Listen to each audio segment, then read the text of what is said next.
Hello, I'm Avis Kalfsbeck, and this is the Peace is Here podcast.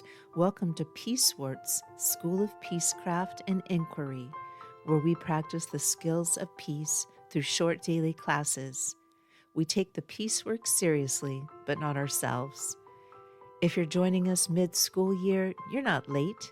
Orientation begins at episode 198.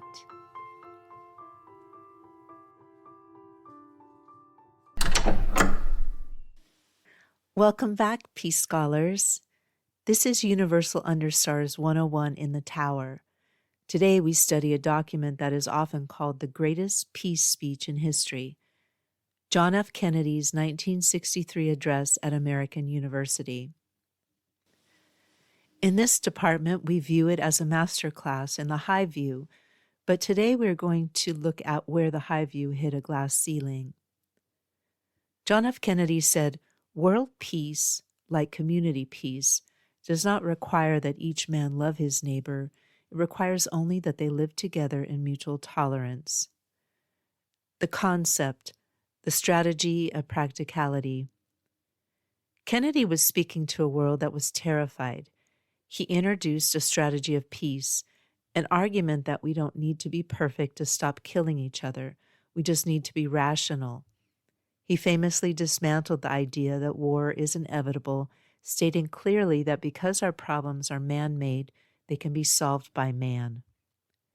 The critique, the mission of the fantasy.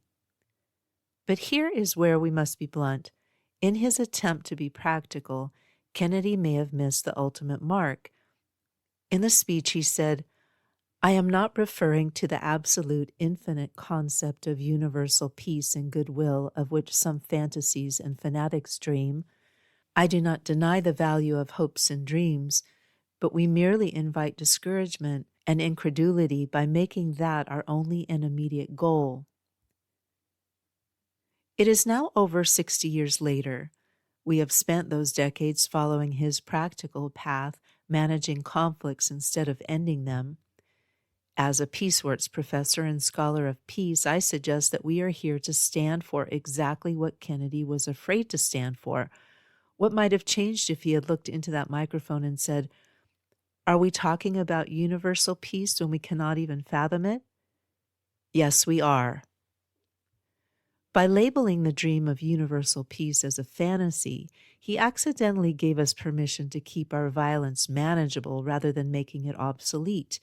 In the Understars, we believe that if you don't aim for the absolute, you will always be trapped by the logic of the map makers. The history, breaking the Red Scare spell. Despite that limitation, the speech did something radical. It humanized the enemy. At a time when the world was gripped by the Red Scare, Kennedy used his voice to pull the other side into the human family. He told the audience, "No government or social system is so evil that its people must be considered as lacking in virtue. As Americans, we find communism profoundly repugnant as a negation of personal freedom and dignity, but we can still hail the Russian people for their many achievements in science and space, in economic and industrial growth, in culture, and in acts of courage." This was the rhetorical bridge that allowed the Great Disarmament to begin. He moved the conversation from "how do we win" to "how do we survive together?" The thesis, beyond tolerance.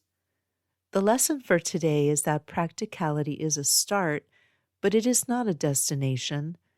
In the Department of Universal Understars, we honor JFK for bringing the high view to the world stage, but we do not accept his limit on our dreams.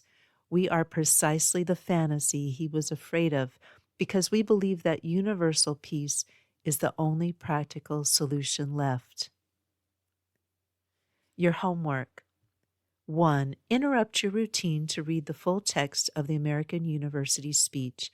Find the fantasies and fanatics quote and sit with it. 2. Write down one question you have after this episode or doing homework number 1. If no question comes to mind, just write "no question." 3. Optional.